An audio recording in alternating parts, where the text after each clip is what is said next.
Iran has effectively blocked the Strait of Hormuz, one of the busiest oil shipping routes in the world since the US and Israel attacked the country on February 28th. The United States and its partners have launched Operation Epic Fury. About 20% of the world's oil and liquefied natural gas usually moves through the strait, and the war has pushed global fuel prices higher. Far beyond oil and gas, the closure of the Strait of Hormuz has hit other sectors that rely heavily on exports from the region. Aluminium, fertilizers, plastics, industrial chemicals, and several other key commodities that the global economy depends on. Trump called on NATO allies to join the U.S. in securing safe passage through the strait, calling it a very small endeavor. But the request was met with caution and resistance. As global leaders figure out what to do next, here's what you need to know about the Strait of Hormuz, why it matters, and what it means for the global economy if the blockade goes on for a long time. Dozens of missiles and drones a day. The U.S. is now sending thousands more troops to the Gulf. Strait of Hormuz, what is it and why are we hearing so much about it right now? The Strait of Hormuz sits between Iran in the north and Oman and the UAE in the south, connecting the Persian Gulf to the Gulf of Oman and the Arabian Sea. The strait doesn't fall under Iran's control. At its narrowest point, its shipping lanes lie entirely within the territorial waters of Iran and Oman. All vessels that want to pass through should be able to do so. But given how close it is, Iran is in a position to heavily influence the passage and, if needed, effectively shut it down. In 2025, around 20 million barrels of oil and oil products moved through the strait each day. That adds up to nearly $600 billion in energy trade a year. And it's not just Iran. Shipments also come from other Gulf countries like Iraq, Kuwait, Qatar, Saudi Arabia, Bahrain, and the UAE.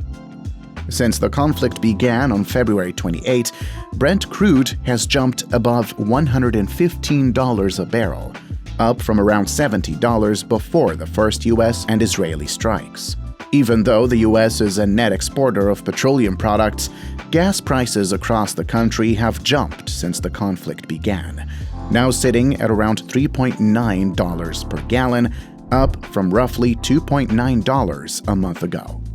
Any disruption in the Strait of Hormuz pushes up crude prices, which then has a knock-on effect on gasoline costs in the US. But Asia is likely to be hit the hardest. Around 80 to 89% of the crude oil and condensates moving through the strait go to Asia. China and India alone account for more than 40% of that volume.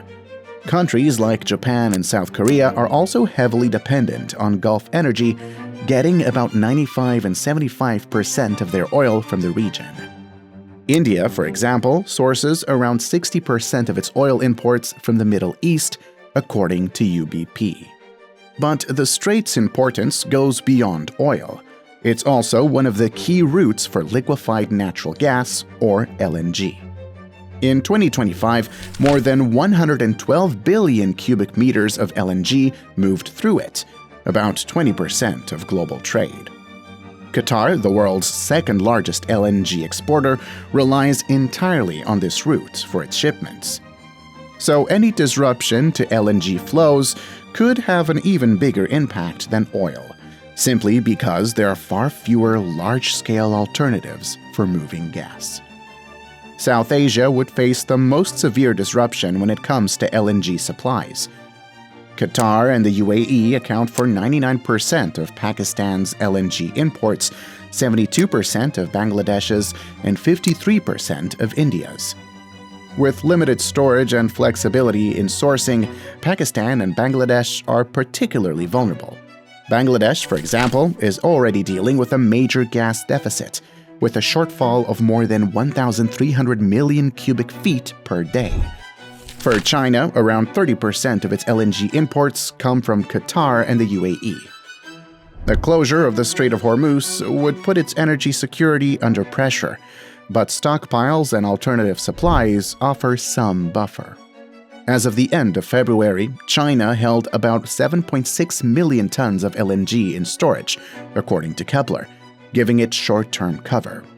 But if the disruption continues, it would have to compete for Atlantic cargoes, tightening the Pacific market. In that case, price competition across Asia could intensify, even if China avoids outright shortage. The closure of the Strait of Hormuz has also hit the global agricultural sector by disrupting fertilizer supplies. The price of urea, a common fertilizer, has jumped to nearly $700 a ton, up from $450 just before the war. The Gulf plays a key role in global food production, supplying some of the largest exports of raw materials used in fertilizers, with around a third of them passing through the Strait of Hormuz. The blockade has disrupted the movement of key materials like ammonia, nitrogen, urea, and sulfur, all essential for producing synthetic fertilizers. The region produces roughly 44% of global sulfur, often called the invisible commodity of the global economy. Countries like India, the US, Brazil, and Australia rely heavily on these supplies to maintain agricultural yields. Without these materials, crops can't grow efficiently, and the impact would spread through global food supply chains, since about half of the world's food production depends on these fertilizers. While many countries are not yet in peak fertilizer season, analysts warn that basic staples like wheat, corn, potatoes, bread, and pasta would see sharp price increases if the blockade continues. Some industrial metal markets are also feeling the impact.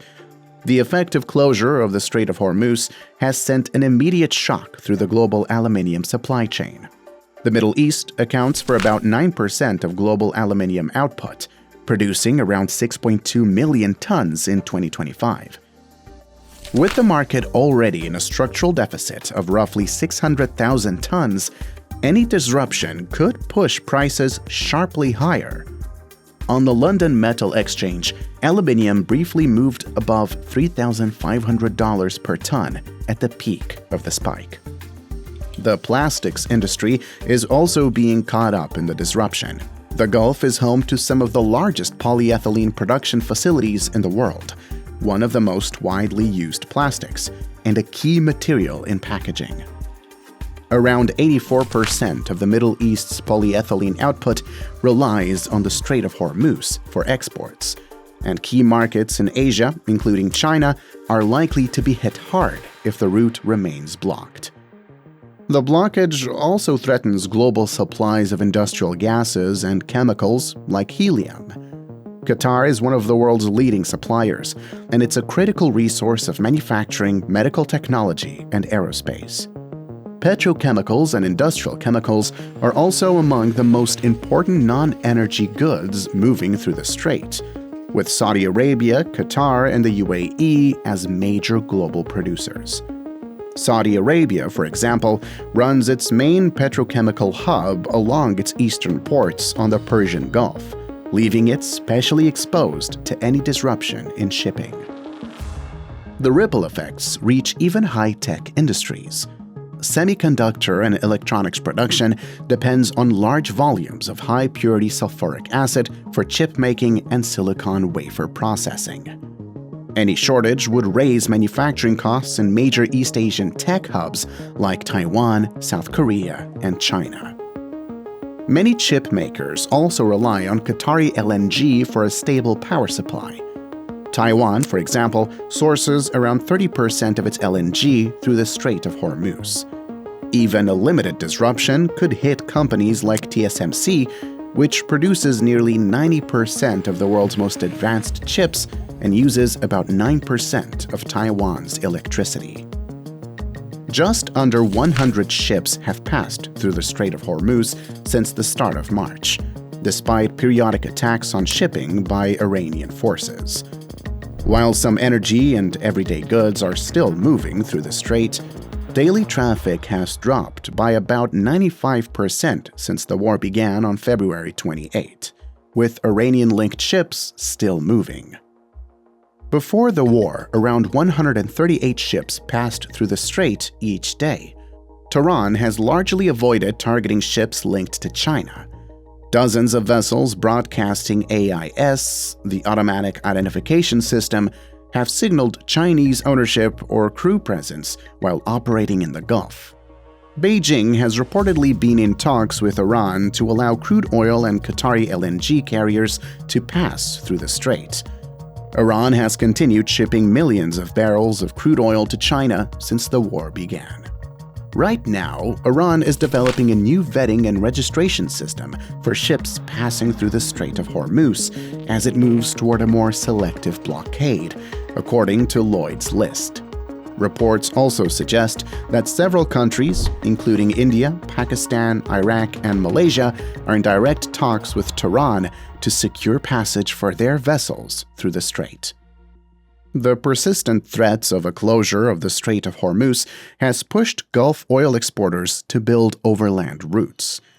Saudi Arabia operates the 1,200-kilometer east-west pipeline, which can carry up to 7 million barrels of crude oil per day, according to the U.S. government.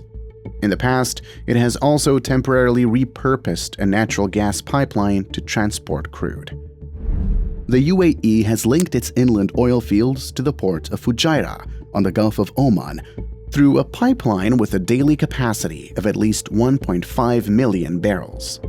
Oil can be rerouted through this infrastructure to bypass Hormuz, but even with these alternatives, global supply could still fall by 8 to 10 million barrels per day, according to Reuters.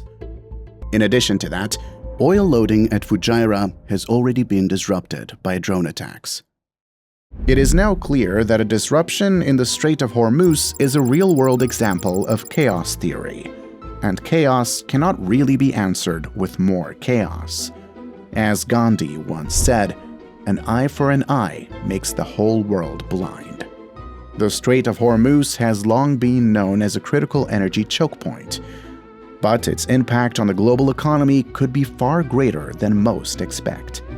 Under the new supreme leader, Mojtaba Khamenei, Iran is now using the strait as leverage in its retaliation against the US and, by extension, the rest of the world.